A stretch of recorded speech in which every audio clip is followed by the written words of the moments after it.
Di Korea ada penjara yang menahan narapidana yang paling berbahaya. Dan penjara ini akan menerima sosok yang hebat. Kendaraan pengawal tahanan berhenti. Saat orang itu akan turun, semua napi membungkuk hormat, menyambut sang bos besar. Dia adalah bos geng kriminal terkenal. Dia dikenal dengan pembunuhan tangan kosongnya. Orang yang tidak setia akan dipukuli di karung pasir sampai mati.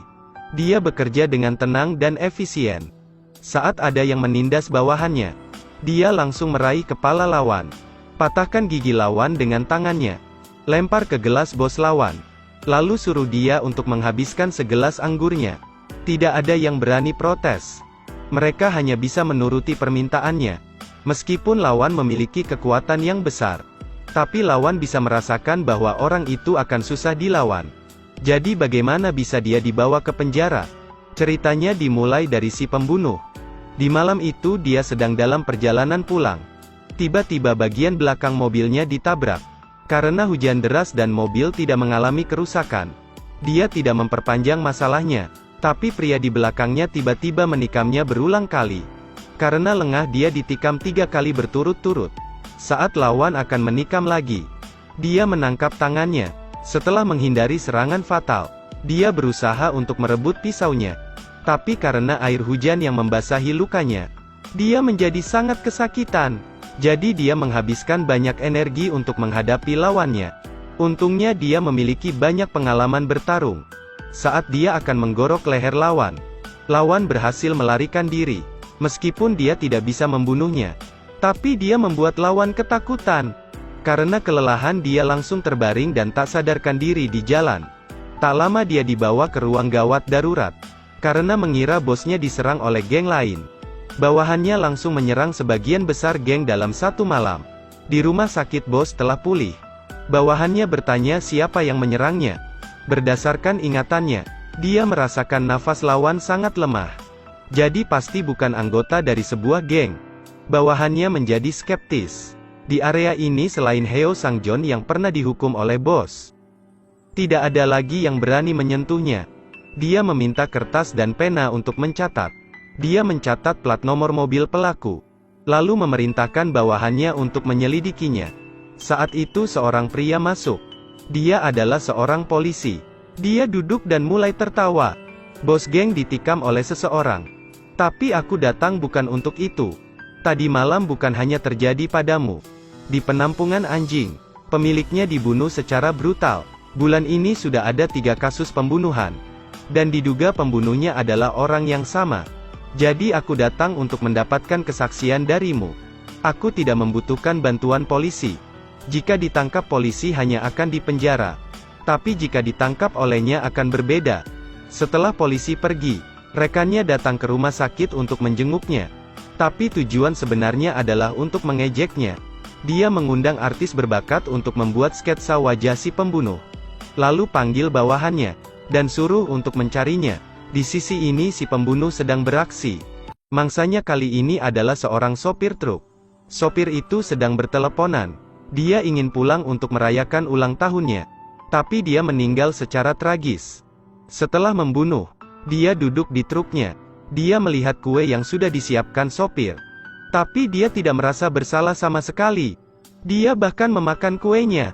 Tanpa diduga masih ada orang di dalam mobil. Mobil terus bergoyang di jalan.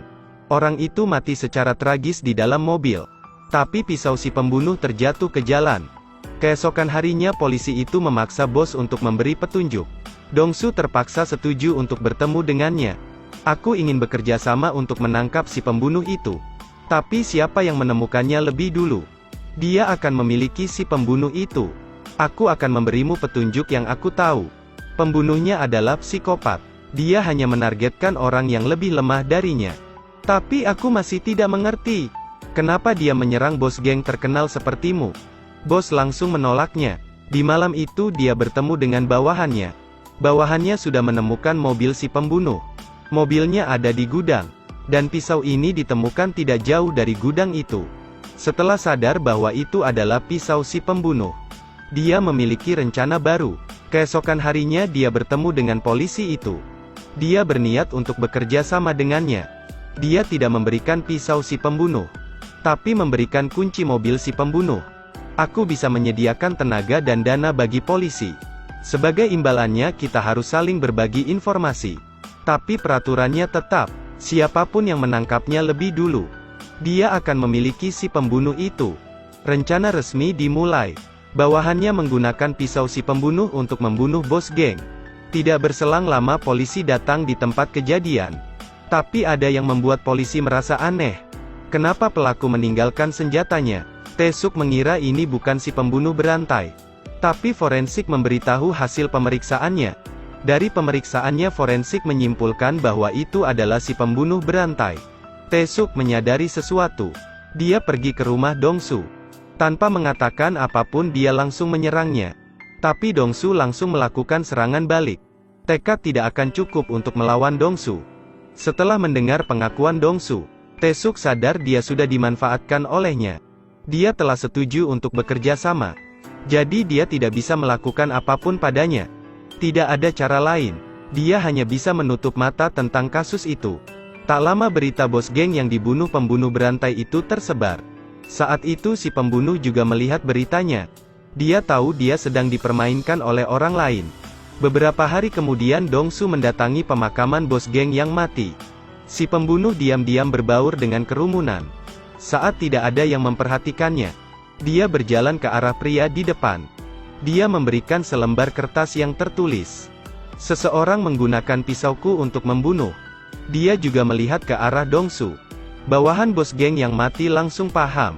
Setelah pemakaman selesai, Dong-su dan Tae-suk menyelidiki mobil si pembunuh.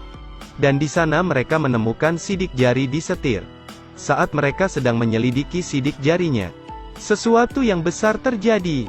Para bawahan bos geng yang mati datang menyerang. Dua orang berjuang melawan mereka. Dan bawahan yang memerintah melihatnya dari jauh.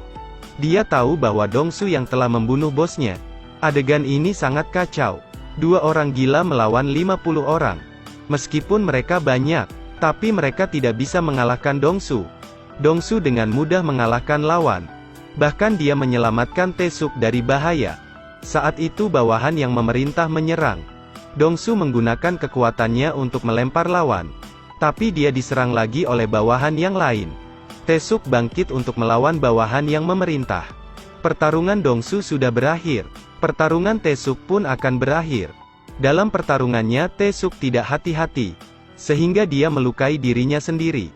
Tapi dia masih ingin menyelamatkan lawannya.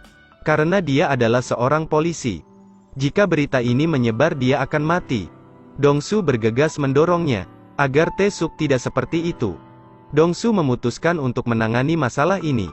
Caranya adalah dengan mengubur semua jasad di tempat yang sama. Keesokan harinya saat di pertemuan, karena terkena tikaman 3 kali, kehormatan Dong-su di mata yang lain tidak seperti dulu. Bahkan ada yang mengejek Dong-su. Dan itu membuat Dong-su marah. Dia memberinya 3 tamparan berturut-turut. Dan lawan pun langsung ambruk di tempat. Saat itu dia menerima panggilan telepon. Dari sidik jari yang ditemukan di setir mobil si pembunuh, polisi dapat mengidentifikasi informasi si pembunuh. Tae-suk pergi ke rumah si pembunuh. Setelah membandingkan foto sketsa dan foto asli, ternyata itu memang sama. Tak lama geng Dong-su dan polisi berkumpul. Sejak kecil si pembunuh sudah dilecehkan oleh ayahnya. Dia tidak memiliki catatan kriminal. Saat ini ibu kandungnya masih hidup. Dan dia masih berhubungan dengan ibunya. Mereka sekarang ingin mencari lokasinya. Dapat ditebak dia pasti menyewa rumah. Tapi uangnya tidak banyak. Jadi bisa dikatakan dia menyewa apartemen lama. Kamar sendiri. Itu akan menjadi lokasi pencarian utama mereka.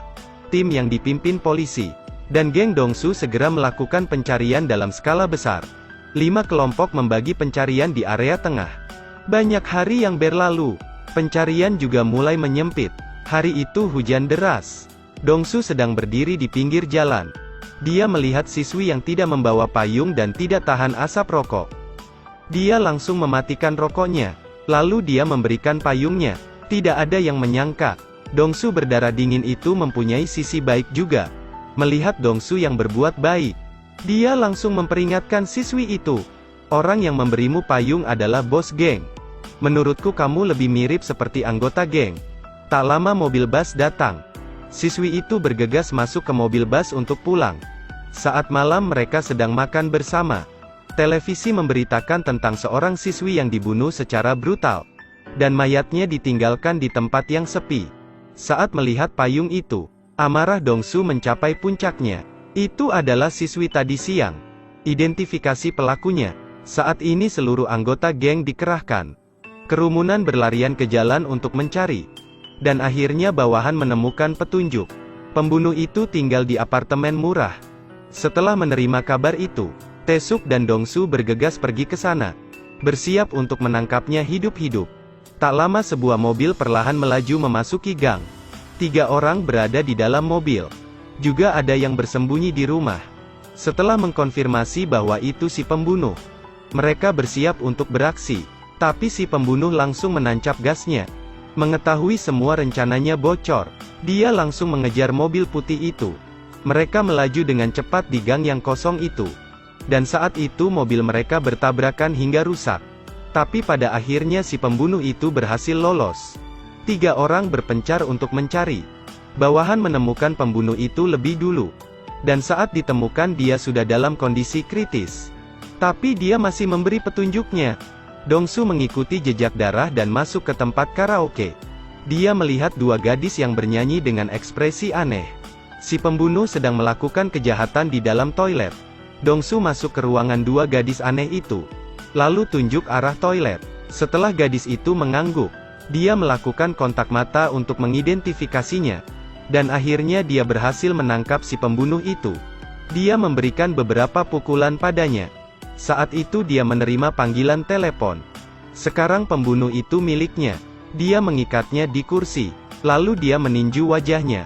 Setelah itu dia mengambil pisau panjang. Tapi saat dia akan menebasnya, sebuah mobil menerobos masuk dan menabraknya. Taesuk membawa si pembunuh itu ke kantor polisi. Karena menurutnya si pembunuh harus dihukum secara hukum. Saat Dongsu bangun dia melihat berita bahwa dirinya dijadikan buronan. Polisi telah menemukan bisnis ilegalnya. Di sisi ini Taesuk sedang menginterogasi si pembunuh. Tanpa diduga si pembunuh telah menghapus semua sidik jarinya. Artinya polisi tidak bisa menetapkan pisau itu sebagai buktinya. Jadi dia hanya dianggap sebagai tersangka. Saat polisi sedang dalam posisi yang tidak menguntungkan, tiba-tiba Dongsu muncul di pengadilan. Dia melepas bajunya dan terlihat badannya yang penuh dengan tato. Lalu dia menunjuk lukanya. Ini semua luka yang disebabkan oleh pelaku. Pelaku memiliki luka di dada kirinya. Buka baju dan lihatlah.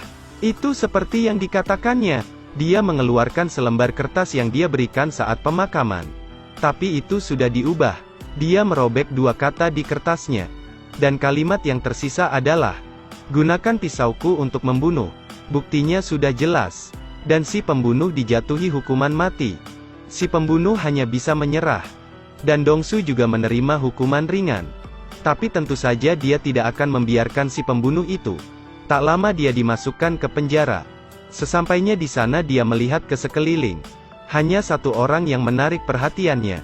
Dan itu adalah si pembunuh. Dia menunjukkan senyuman kemenangan. Ternyata ini semua adalah rencananya. Sebelum masuk penjara, dia meminta agar selnya disamakan dengan si pembunuh. Saat si pembunuh sedang mandi, dia mengambil tali dan pergi ke si pembunuh. 4 mata yang saling menatap. Mengakhiri semuanya. Terima kasih sudah menonton. Ikuti terus Edelweiss Review untuk mendapatkan review film terbaru.